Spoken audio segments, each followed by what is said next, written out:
There is a problem that non-for-profits can't ignore. The traditional giving pyramid is starting to crack. The count of individual donors is declining for the fourth year in a row, and yet donor revenues continue to increase. Older donors are aging out, younger generations aren't filling the gap, and a volatile economy is squeezing nonprofits from all sides. This is Giving Growth, the podcast where we talk to leaders who are reshaping the non-for-profit world and tackling these challenges head-on. Sign up for the Giving Growth weekly newsletter and learn about one idea worth sitting with every Wednesday by going to delvedeeper.com/podcast.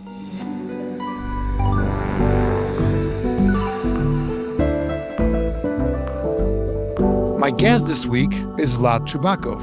He is the Associate Director of Programmatic at Delve Deeper and the creator of Programmatic 101, one of the most practical learning platforms for understanding how programmatic advertising really works. Vlad told me that when he went to the Programmatic I.O. conference a couple weeks ago in New York City, everybody recognized him, which I think is a proof of how popular his series of podcasts and shares and videos has become in the digital marketing, programmatic advertising community. Vlad is also a part educator, part operator. He does break down these complex ad tech systems into strategies that drive impact in his online series. And through his YouTube channel and the community that he has built, he's helping thousands of marketers around the world master the fundamentals of data automation and media buying in the context of programmatic advertising. And at Delve Deeper, he is leading programmatic strategy for some of the world's most purpose-driven organizations. In this conversation, we will discuss demystifying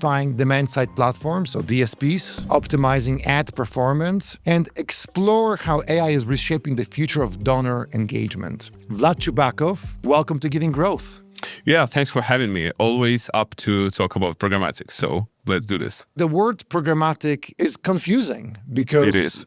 Everything that's systematic is in a way programmatic. And then you think about programming. Just start me off with, what is programmatic advertising? Yeah, so basically all modern advertising platforms use programmatic to serve ads online. So Meta, Google, they all use programmatic pipes to serve their ads, but they're not considered as kind of classical programmatic channels. So programmatic is automated way to buy ads online, but it uses DSPs, demand-side platforms, to buy ads through CTV, digital out-of-home, audio, pretty much everywhere you can connect to the internet. Let's make this a little visual for the audience, right? So if I go to Wall Street Journal or New York Times in the US, I see advertisements. Some of those ads are, I think, bought directly from those publishers. Some of those ads are bought programmatically. Can you help explain to the audience, how does this work? How does the process of placing ads on publisher websites work, and maybe contrasting an ad that's programmatically placed versus an ad that's placed directly? Maybe that will kind of provide a good juxtaposition of like what it really means to place banner ads, video ads, audio ads programmatically. Yeah, actually it uses a very complicated technology behind this, and unfortunately a lot of middlemen in this supply chain. So there is a demand-side platform that buyers use. So for example, what my team used to buy ads online, there are resellers or SSPs. Basically they're gathering and combining all of the inventory placements and helping to run those auctions there. And so there are publishers like New York Times, CNN.com, all of the others that are selling those placements. So they called sellers, DSPs called buyers, and there are middlemen who are kind of combining kind of demand and supply and connect them to buy ads online. So this is a very simple way to describe it because there are a lot of nuances. It uses auction-based technology to do this, so don't want to go into the weeds of this, but it's a very complicated technical way to buy ads online. So what are the different ad formats in programmatic? How is programmatic different from like a visual perspective or an audio perspective than paid search or paid social? Yeah. One of the emerging channels is connected TV. So connected TV is ads that now you can buy via DSPs and they will be shown on TV. So on streaming services like Amazon Prime, YouTube, now Netflix. So also programmatic gives buyers ability to buy digital out-of-home ads. So typically you had to call to some company, sign a contract, provide them with assets or some physical ads to place them on billboards. Now you can generate ads using AI and buy it programmatically on out-of-home placements, for example, on Manhattan, on like Times Square. So it's really exciting how programmatic is democratizing access for buyers to previously like really premium placements. Because also, speaking of CTV, previously you had to call to cable and also sign a contract, pay hundreds of thousands upfront. And so I'm really excited about this technology because it just allows buyers to tap into the format that weren't previously available for them. And so be everywhere. Digital out of home, audio, streaming services, display, native, mobile, everywhere. And connected into the omni-channel strategy where they can guide their potential donors from top of the funnel to the bottom of the funnel. So I love how you said that programmatic advertising is democratizing access to different formats. And I really like how you phrase it because you're right when I think about, placing an ad on these displays, right? Digital out-of-home displays that I may see when I'm walking on the street, that just seems very expensive. Or maybe if I'm in the metro in New York or subway in New York or metro, right, in Warsaw or tube in London, there's digital out-of-home on the train or on the bus. That also seems like I have to make a huge commitment. You spoke about the shift from linear TV to connected TV. Again, when I hear the word TV, I hear expensive and branding. I also know, because we work together, the programmatic is about placing ads on Spotify using Trade Desk. So again, if I think about placing an audio ad on Spotify, on Joe Rogan's show, for example, that all seems expensive. Are you saying, and this is obviously a leading question, by the way, but are you saying that programmatic it democratizes access because it's less expensive? Or what does democratizing access to different formats mean to you in the context of programmatic? It gives you one platform that has access to all of the possible formats you can even imagine. And so if you have the right strategy in place, it is not expensive because if you use right measurement framework, you have right expectations. Because what I realized that a lot of marketers, they are so focused on short-term immediate growth, and short-term sometimes it's like weeks or even like months. So it limits their potential. But speaking of programmatic in this context, strategy is the most important pillar here, because if you just have, imagine like if you have budget and I want to be on like CNN or on Spotify, and your goal is to just spend this budget, that's not gonna yield any successful results. And so that's why I think strategy is really important here. And so if there is a right strategy in the place, you can use the strategy to use all of these kind of formats, and it's not going to be expensive because you will be targeting the right audiences. You will know how to measure it. You know what inventory is the best for you. And so you will be in front of your audience and serving them right message. So strategy is the most important here, I think. How I think about what you just shared is that, because I was thinking like, how would I explain this to people that I know who maybe haven't experienced programmatic? And I would argue that when it comes to paid search, when it comes to paid social, right? TikTok, Instagram. We all know that I could spend $10 a day. I could spend $1 a day, right? $10,000 a day. Whatever it is that I want to spend, that can be done with a credit card.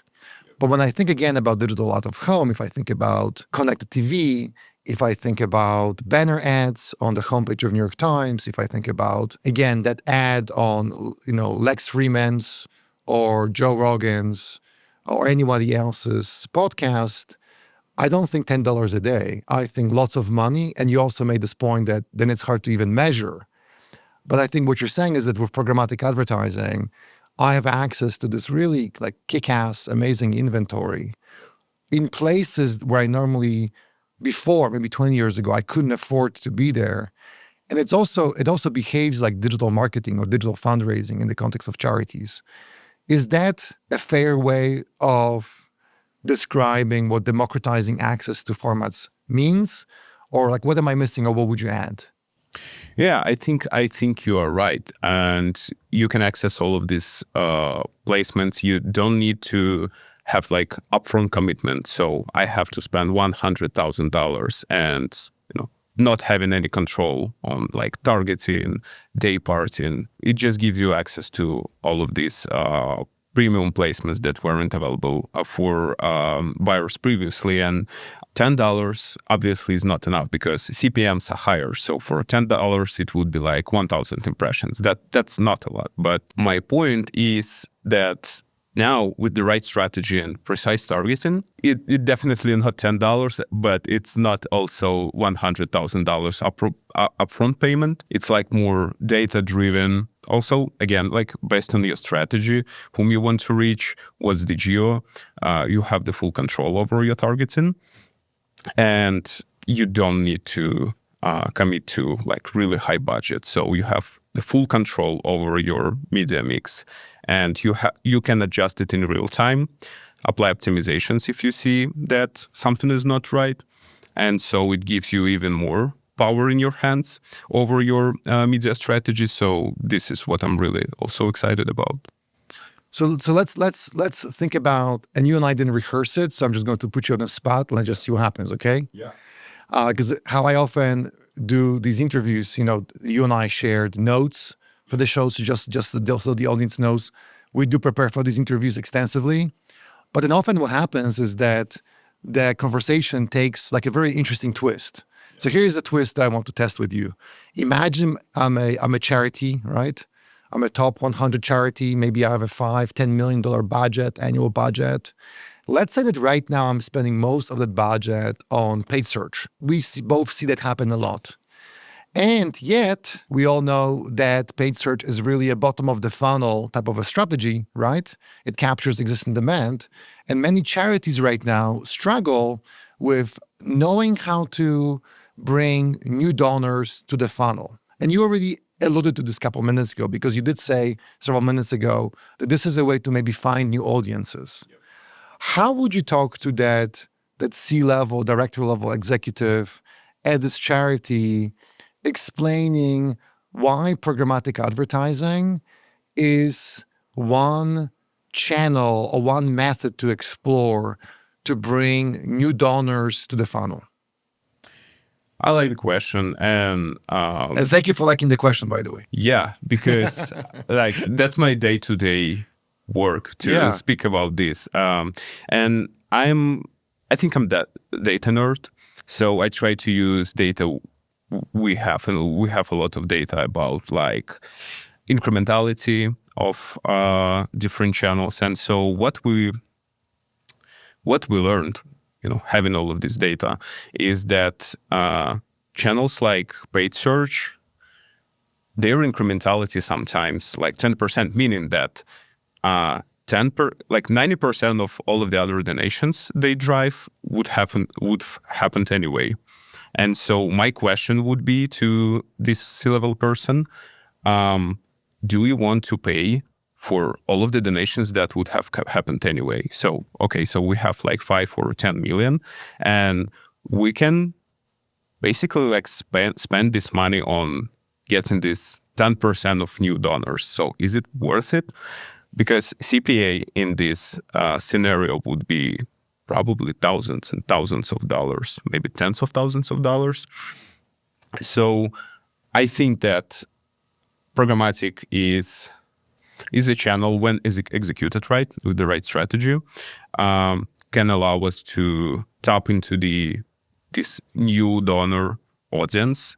Usually it's younger demographic because, again, like we have access to connected TV, millennials, and all the other like younger generations that don't watch linear. They listen podcasts, Spotify, like SoundCloud, watch YouTube a lot. They don't really hang out on like this legacy media placements like New York Washington Times, Post. like the places I would go to. You're saying, yeah, yes, yeah. But this is a very good example, by the way, because you're right. Like, I'm using the example of New York Times or Wall Street Journal to talk about programmatic, and what you're saying is that's you, Greg, because you're 51. If someone is 25 or 30 years old, maybe they're on Reddit, right? Yeah, and maybe they're listening to a podcast. Yeah, I would say they're mostly consuming either social or like YouTube streaming services and podcasts. So this is what all of the researchers about time spent on different platforms for different demos show. So, well, and to your point, I think YouTube is an interesting example because it is right now the biggest streaming platform, like leaving Hulu, Netflix, right, Disney, Amazon way behind from a time watching content spent. I think I was reading something that Nielsen reported lately that just on desktops, YouTube is 13% of all consumption. But then when you look at mobile, it's closer to 25%. So 1/4 of all time is spent on YouTube. And YouTube, surprisingly, can be bought programmatically, obviously. Yeah. Like, how would that work, right? If I wanted to reach new audiences, someone who's 25, 35, and I'm a charity, and maybe I tested YouTube in the past and I got burnt. Maybe I didn't see much back.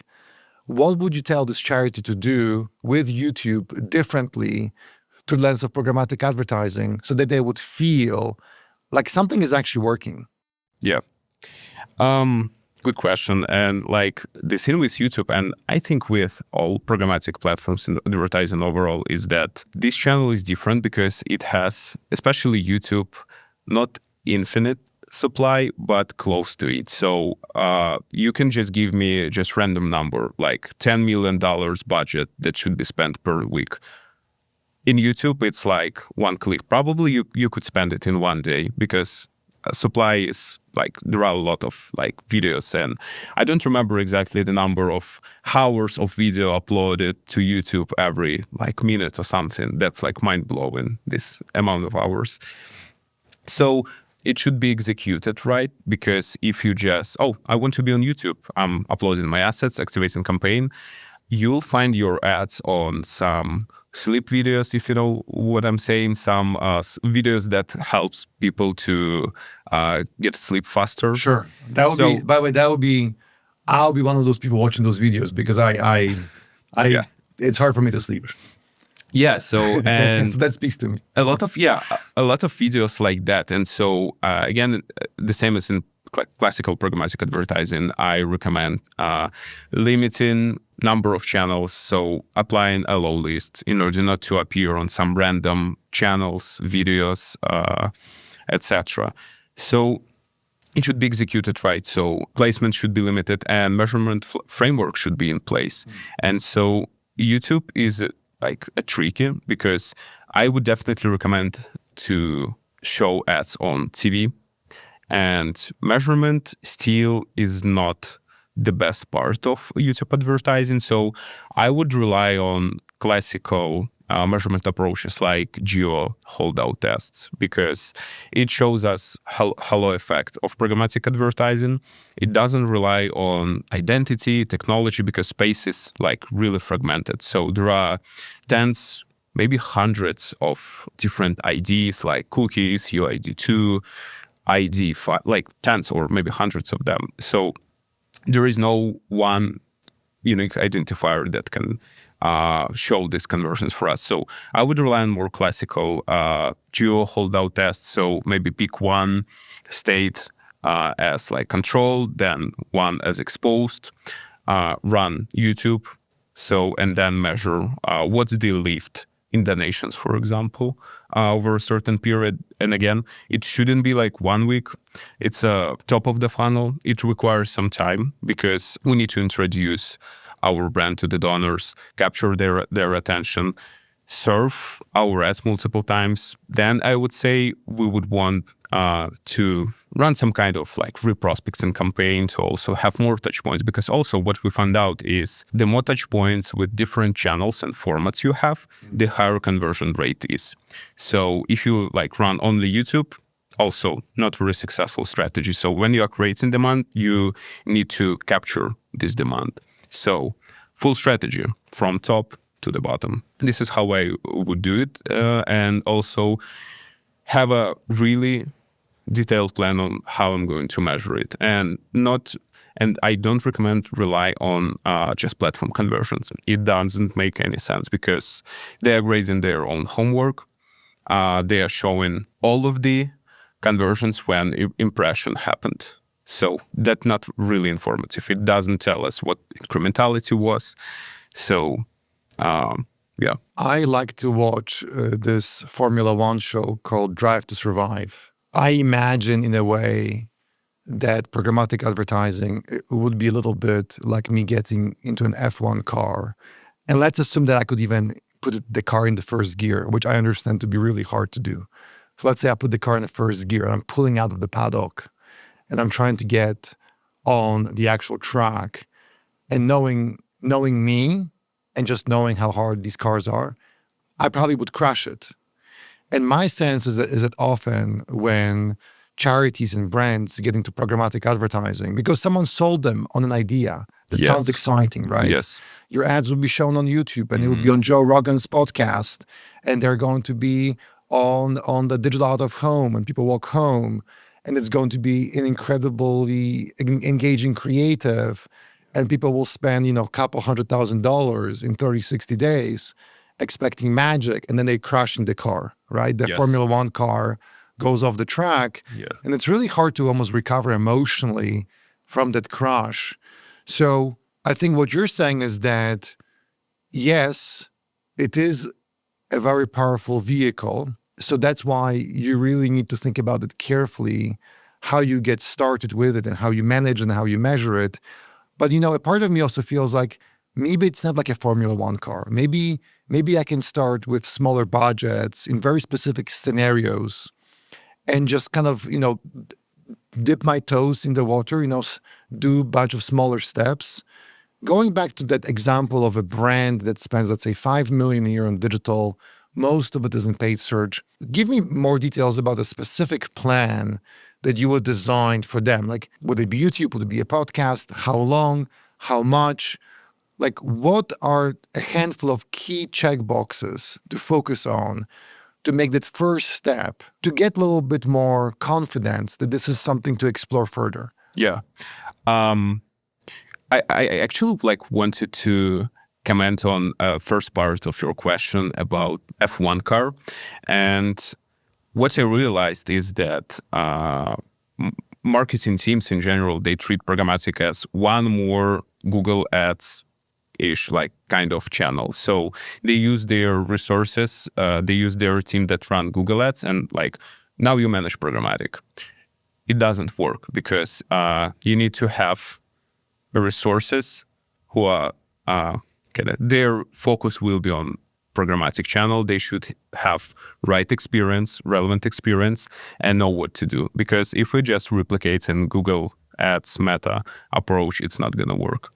Now, switching to this example, I like this because this is what we do a lot. And realistically, I acknowledge that just starting with pure brand awareness play for 18, 25 to 24 years old audience, that's not the right start. So I would recommend starting from more classical display and video approach, premium inventory. But think about measurement as an endless repetition and endless test, I would say. And endless experiments. So we run a lot of different studies. So we run brand lift study to understand how our ads impacts in like brand awareness. Are people really want to buy or like to donate to charity after they saw? Also, we run IBI test, which tracks what people were searching for after they saw our ad. And so we can see if they are searching for this charity, other charities. So it also can give us some sense what's happening. Then conversion lift study, more fundraising focused study that show us how exactly programmatic impacts other channel conversion rate, because it's super important. Programmatic is not a conversion driver itself. It starts conversion path, and channels like search, they close conversion paths. So when we run programmatic ads, we see that paid search and meta CVRs are significantly higher than without programmatic. And so also we run classical conversion lift studies that show us what's the impact on overall website conversion rate after we activated programmatic. So, and then we have all of these data points that we show to like our clients. And okay, so here is what we see in terms of website CVR. It's increased by like 20%.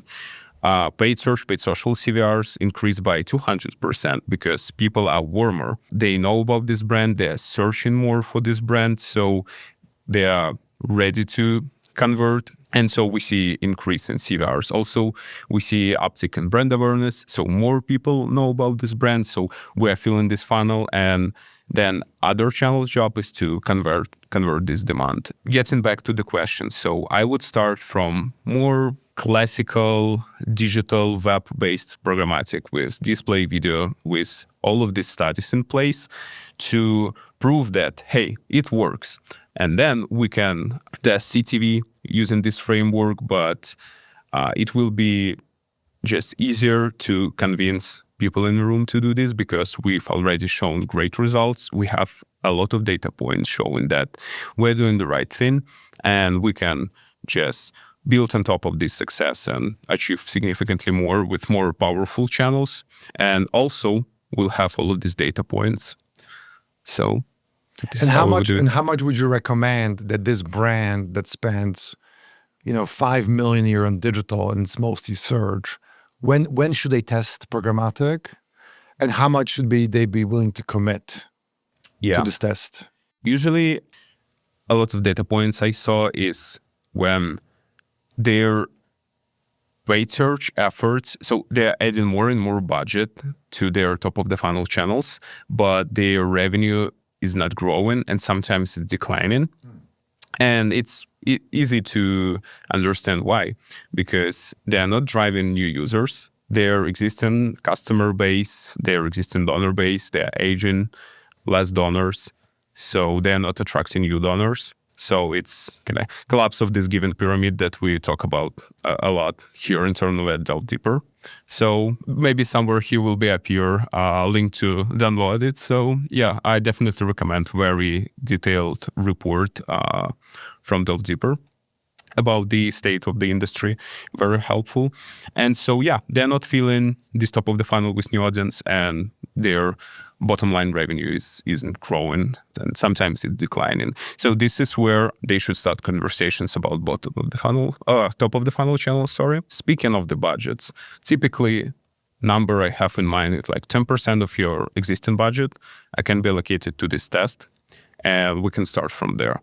Over time, this proportion should change because bottom of the funnel channels, they're important, but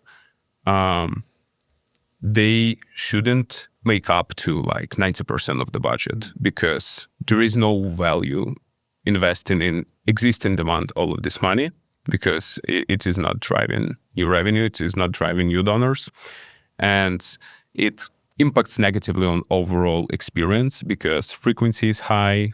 It can lead to donors, like to users fatigue, creative fatigue. So yeah, definitely not ideal approach.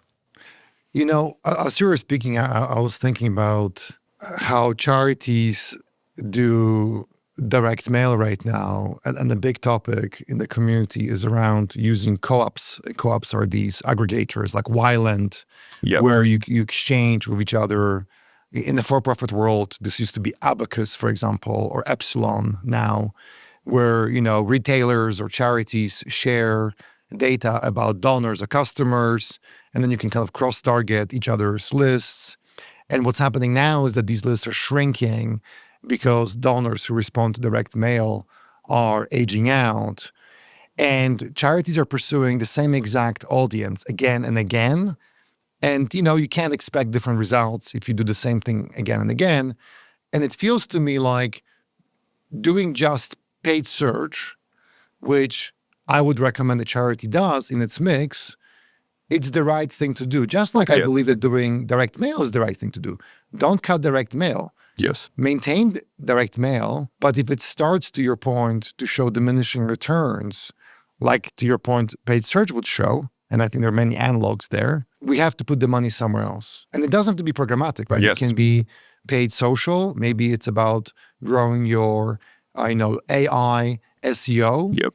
Maybe it's working on your email list. But I think what you're saying is you have to diversify to drive top of the funnel, and programmatic can be one of those channels. Yeah. I mean, I'm biased, obviously. I'm like a programmatic A little trader. bit. Yeah, you're biased a little bit. Yeah, a little bit. But what I definitely would recommend and is to invest in social, because social is like it's growing like really fast, and it still keep growing. It's going to grow because people still spend a lot of time on social, especially younger generation, obviously.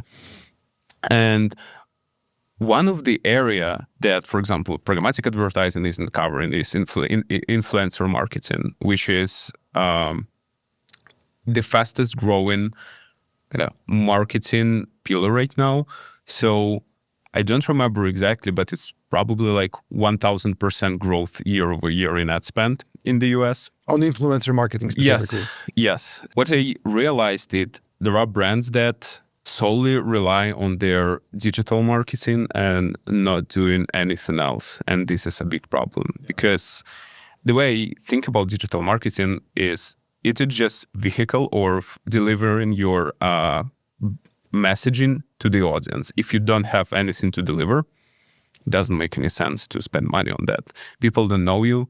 They don't know what's your purpose, what problem or issue you are solving. So I would definitely recommend in investing in all of the kinds of top of the funnel activities to have more exposure overall. And programmatic is just one of the vehicles of delivering this.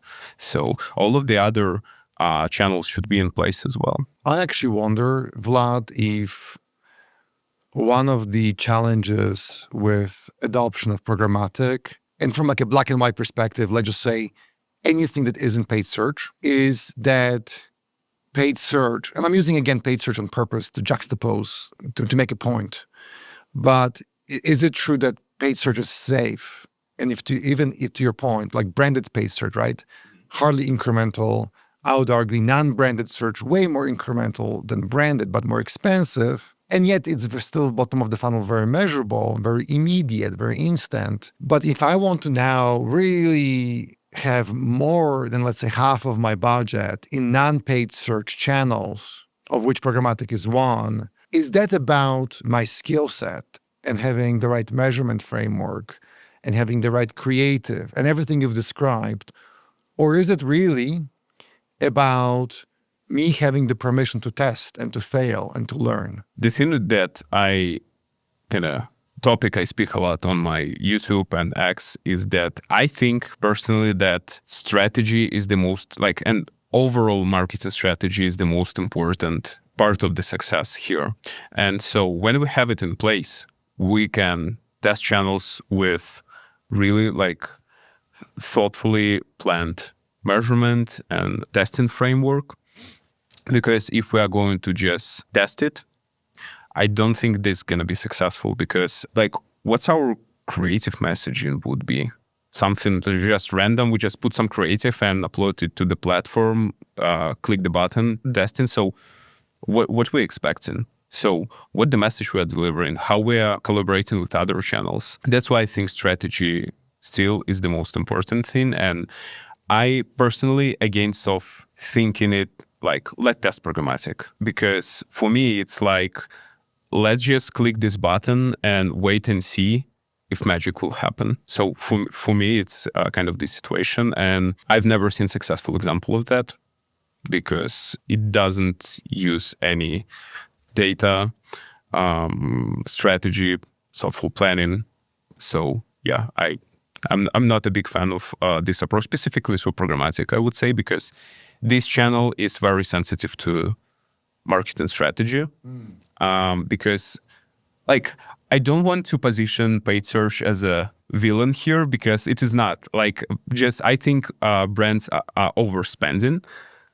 That's fine, but this channel is great. This channel is really strong in terms of converting demand that exists and sometimes generating demand. Paid search is just easier to prove that it works because you can see immediate conversions, in your CRM, in Google Analytics. So it's like so easy to show to like CFO or people who are making decisions. Okay, so we should invest here because this is like where like 80% of our revenue sits. So it's just much easier in terms of reporting and attribution. I really like where you took this because programmatic, to your point, I think when you say strategy, what I'm hearing is this recent framework that we've adopted at the firm, which is jobs to be done. And, we are in a pitch right now that you know about, not to be named pitch. And we've actually interviewed donors for this specific client in the course of the pitch. And we realized that the reasons why someone donates, the job for which they hire the charity, that's why it's called jobs to be done. Like, why am I doing it, right?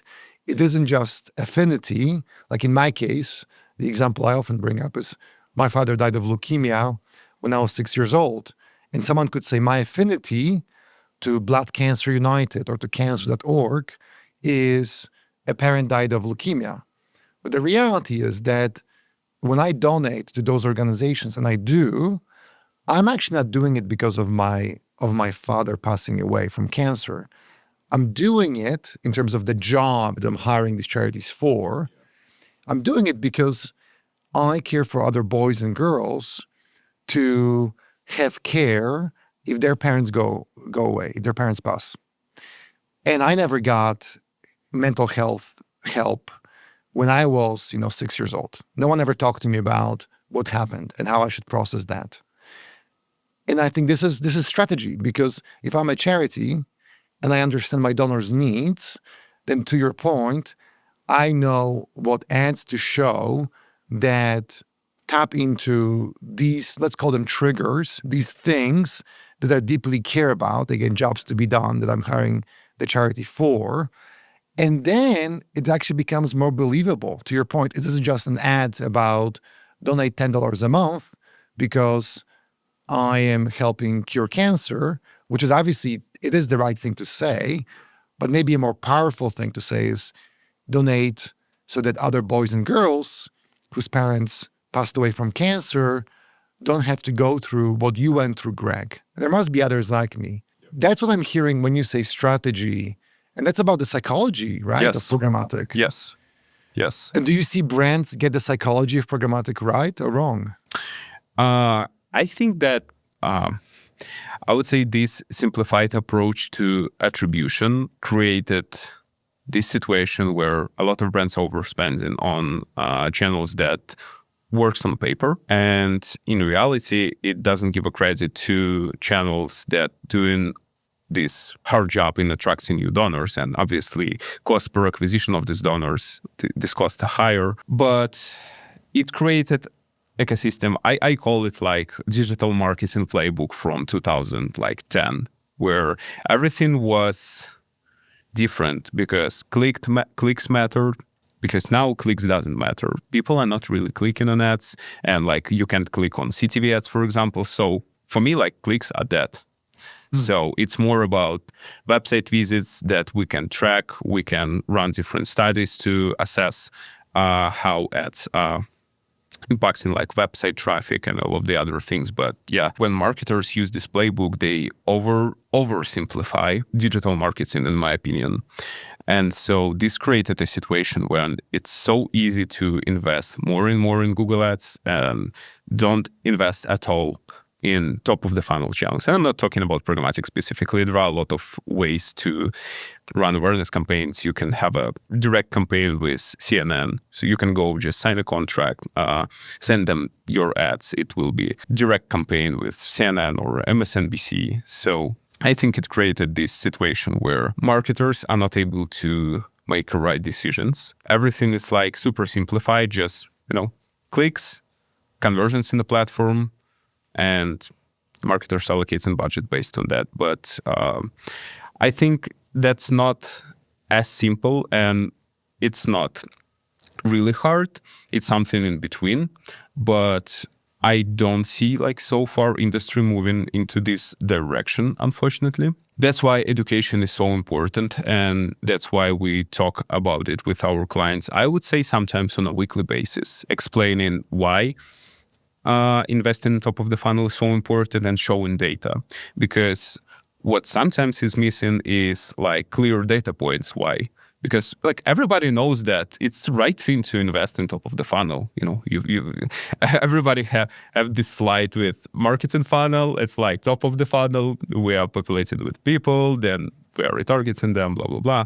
So every deck ever had this slide. But I think marketers are missing those data points, which sometimes hard to get. But now with all of the tools and what I love in the space is competition is heating up. So all of the DSPs, they are competing, they are trying to get more market share. And so they're introducing all of these kind of tools like brand sentiment.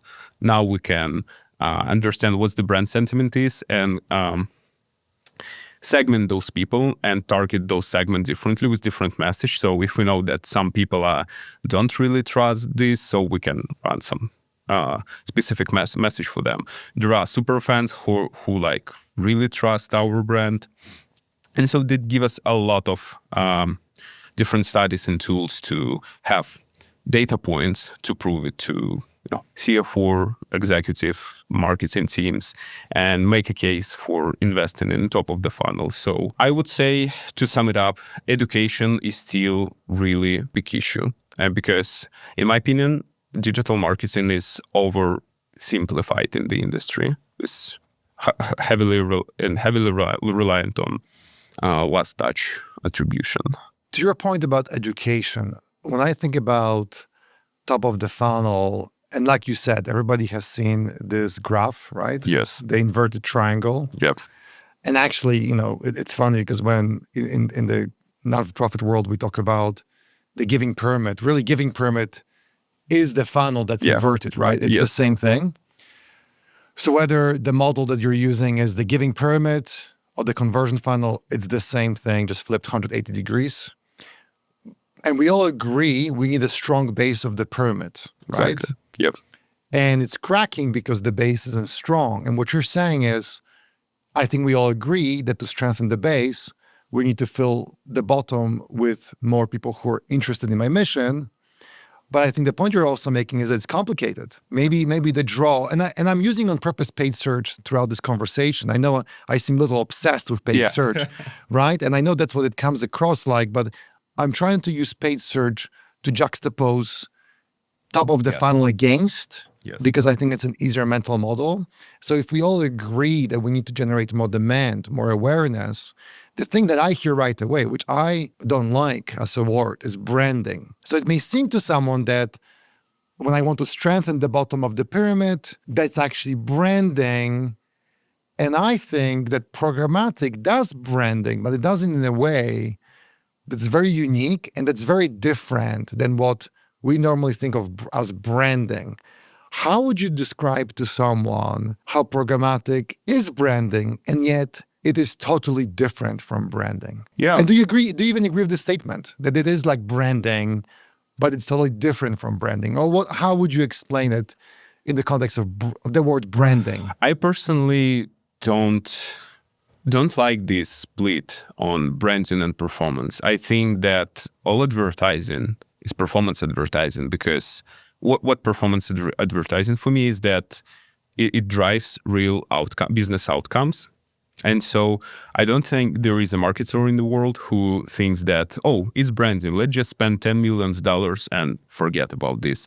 Everybody still expect some business outcomes that will be generated by this branding campaign. But the thing is, now with all of the tools, we can exactly track what these outcomes are. So what we generated, and from these brand lift studies to all of the other like conversion lifts, incrementality, now we have like marketing mix models, MTA, like all kind of tools that can prove that our brand campaign is not only like some fancy video creative that we put together and ran across like YouTube, CTV, but also how it translates into the revenue we see in our CRM. So that's why I think that ultimately all advertising is performance advertising.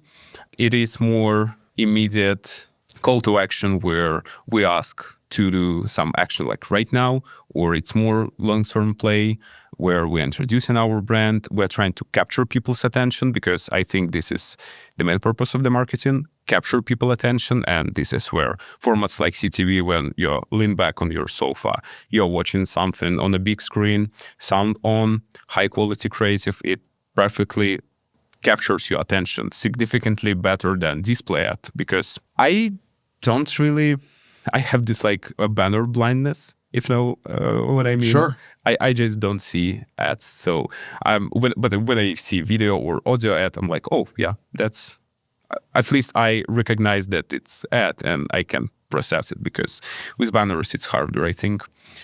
So yeah, it perfectly captures attention, introducing brand, create this emotional connection with people. And then we have all of these people that we captured, and then we can guide them through all of the other channels, stages of the funnel, target with different message, and ultimately track all of this journey from top to the bottom, and show exact numbers, how our branding efforts translate into the business outcomes. So I want to talk for a second about what you're doing online. You have this Programmatic One-on-One platform. Why did you start Programmatic One-on-One, and where is it now? And how is it helping digital marketers be better? I started it to learn more and meet people from the industry to learn from them. So I didn't have a big goal that it will be some project, I will be educating people, I will be well known in the industry. So I was just trying to learn and expand my number of people with whom I can just talk about programmatic and compare my approach, because I was questioning my approach, if I'm doing everything right, and trying to find content that resonates. So it took probably 2 years. Now what resonates with my audience is that I use data again. So I try to use data everywhere. And so I use data in the content, use real examples from the real campaigns. And Programmatic 101 is on X. I post a lot on LinkedIn. There is a YouTube channel where I educate marketers about programmatic. So if I were to split, I would say X and LinkedIn is more like for programmatic practitioners and people curious about what's happening in the industry. YouTube is more like for marketers who are not really like programmatic savvy and they want to learn more. They want to test programmatic and use programmatic in their strategies. And so I'm really excited about where this project right now, because I would say that over these years, I met a lot of people from the industry, and now I have a lot of connections, which is incredible because I don't live in the US, I live in Poland. And so it gave me a chance to connect with the industry in the US and learn a lot. And what I also realized is that starting this project was the best decision because it helped me to learn faster. Because when you write content, it's different. You question your approaches. You are thinking like, oh, is it right? Will people understand me? Is it the right approach? So because so many people will see it, am I doing everything right? And so I think it helped me to learn fast because I was questioning my approaches. I was communicating with other people from the industry. So for everybody who want to learn, I definitely can recommend start posting content just about what you do. You don't need to be like a thought leader or a CEO or industry influencer or well-known person. It's definitely one of the best decisions I've ever made in my career and really helpful in terms of my personal education and growth. So yeah. There is this, it's also a pyramid. It's called a learning pyramid, a framework, and basically says that, if I'm just kind of shown content in the classroom, I absorb only a very small percentage of it. But if I'm actually teaching others this content, nothing beats that. That's when true kind of absorption of knowledge happens, to your point. I think that what you do, what I do, right, on my podcast, it may be seen as I'm just here to promote myself. And of course, we both want influence, right? Yep. Influence is really fun. Meeting new people is really fun, right? Getting some good feedback is really fun. Yep. But I have found that by doing a podcast, that forces me to think deeper, to really consider topics in ways that I wouldn't have to otherwise. Maybe doing this influencer stuff is less about influencing. It's really about self-discovery. And that's why I kind of do what I do on this show. You and I also spoke about the fact this week that we're both introverts, and I hope it's okay for me to share. Yeah. I think it's a sign of, it is what it is. It's a strength, right? We're born the way we're born. It's kind of hilarious that two introverts have a show called Programmatic IO or a show called Giving Growth. Yep. And as an introvert, what has been the most delightful surprise of doing Programmatic 101? Or discovery, or just realization? I think realization is that with having access to the internet, it gives you so many opportunities. I can imagine doing it like 15 years ago, for example, because everything was local. You live in Poland, you like in the local, for example, Polish industry, or the same in the US.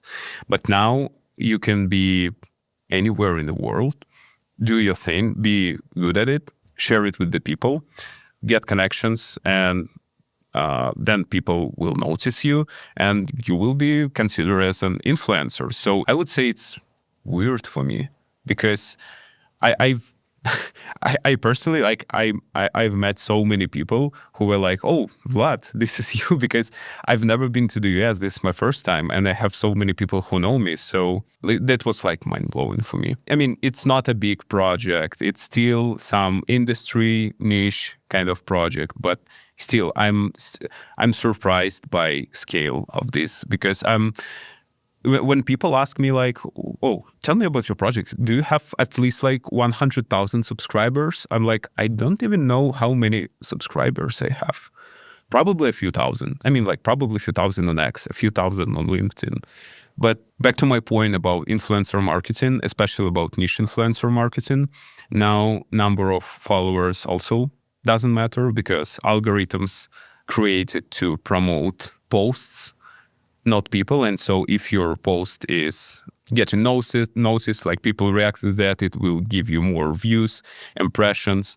And so it doesn't matter you have like 3,000 followers or like 100,000 followers. So everybody has a chance. So getting back to one of my also previous points, this access to it also democratized, and you can do it in any part of the world and share your experience and get a lot of opportunities by doing this and learn a lot. Something else that I'm hearing actually as a thread from the early part of our conversation to now is that you're very clear in Programmatic 101 that you want to be relevant to a very specific audience, right? Mm-hmm. Because Programmatic it's a huge, multi-billion dollar. Yes. And yet also a little bit niche of an industry, right? And yet you go to Programmatic IO and people know who you are. Now, you talked earlier about strategy around programmatic advertising, and you made it very clear that you have to know who you are as a brand, and who you need to know who your donors are or your customers are, because those ads have to really be carefully designed, and your targeting has to be carefully designed, and the measurement and your data frameworks. That is all strategy. The connection I'm making is that you're very clear about dominating as a niche, as an influencer, and charities have to be very clear about dominating a niche as brands. Maybe all that it takes is that taking that first step, like you said. You took a first step 2 years ago to start this project, Programmatic 101, and maybe if a brand is heavily reliant on search right now or bottom of the funnel tactics, all they need to do is take a first step, but it can be a little complex, and you have to think about measuring performance different ways and targeting the audience and showing creative in a way that sets you up for success. Yep. And I know this was very much a leading question, and I'm not leaving you much room for an answer, but would you agree with this, or what else are you seeing as a common thread between these conversations? Yeah, I agree. I think it's a little bit more nuanced for brands because, there are a lot of people, departments, all of the other things. I would consider first step, what are we doing in terms of our marketing strategy? So this is the first question I would ask. I don't think there is a easy answer or a silver bullet that can solve it, but asking this question, are we trying to delegate all of our marketing decision making to Google Ads algorithm, or should we take full control over it? And so I think the first step should be take control over decision making.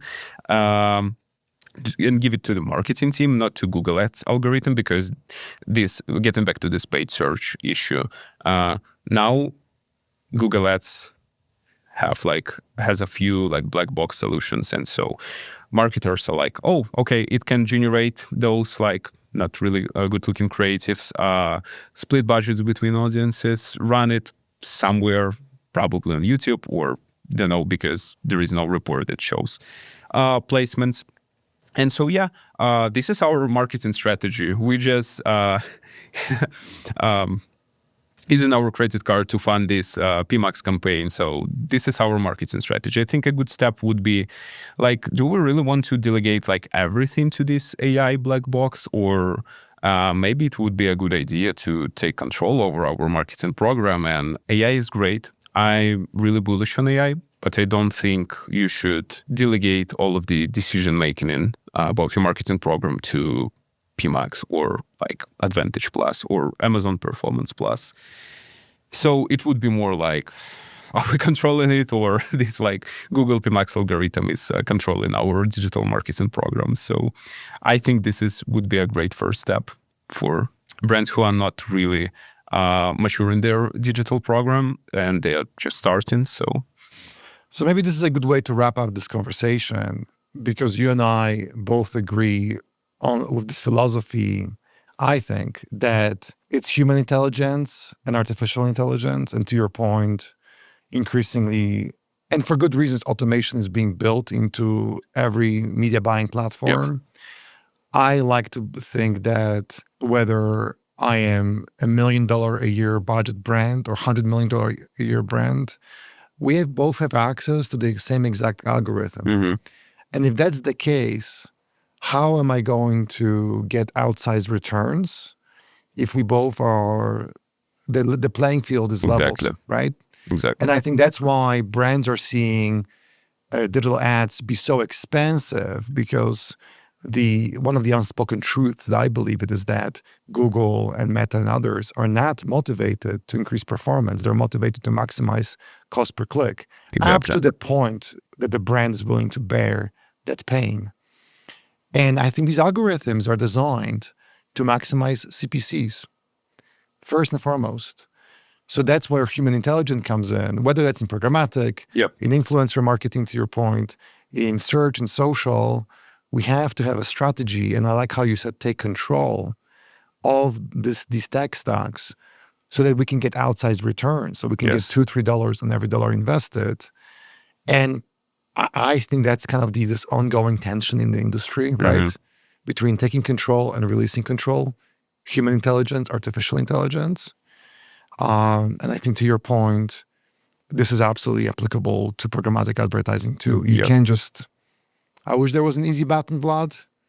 Is there an easy button, you know any of this? No. I mean, I mean, this was a leading question, right? Yeah. But maybe that's the key message here. Yeah, I agree. Wrap it up for me. If I'm a brand, I'm a charity that's considering bringing new donors to the base of the pyramid because I see cracks. I see that donors are aging out, and I'm exploring programmatic advertising. What is maybe one thing that you would want this brand to pay attention to be successful in stabilizing that pyramid? What is one thing that you as a expert in programmatic would tell them to really remember about to maximize their chance of success? Yeah, what I keep saying is that you should have the right people in place who will be able to tell the full story, develop strategy, know how to measure, how to run it.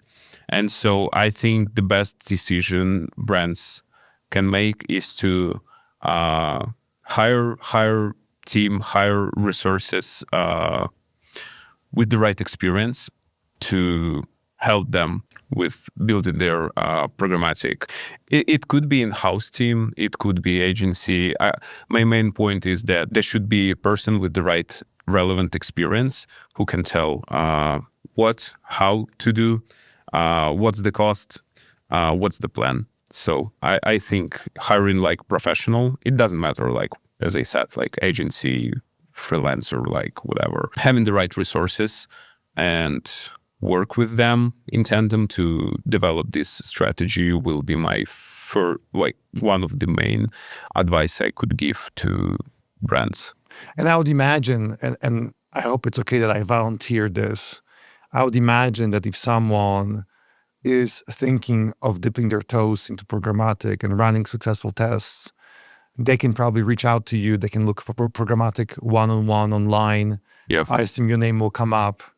They can email you. Yep. And probably set up time to just talk to you about what are a handful of kind of tried and true check boxes to focus on to set up a successful test, right? Besides, to your point, because even when it comes to bringing someone in-house or an agency, how do I know as a marketer that they're the right partner? I'm sure there's some questions I can ask them. Yeah. So maybe that's one next step that we could kind of offer to the audience. Is it okay that I just offered your time? Yeah, I mean, I have YouTube channel also, which has a lot of knowledge and information about brands who stuck in this position with diminishing return from their search campaigns. And so now I'm focusing my content on that. Previously, it's more of like programmatic focus, what to do, how to do things in the platform. Now it's more like oriented toward brands. Mm-hmm. So I would definitely recommend watching my videos because they're like packed with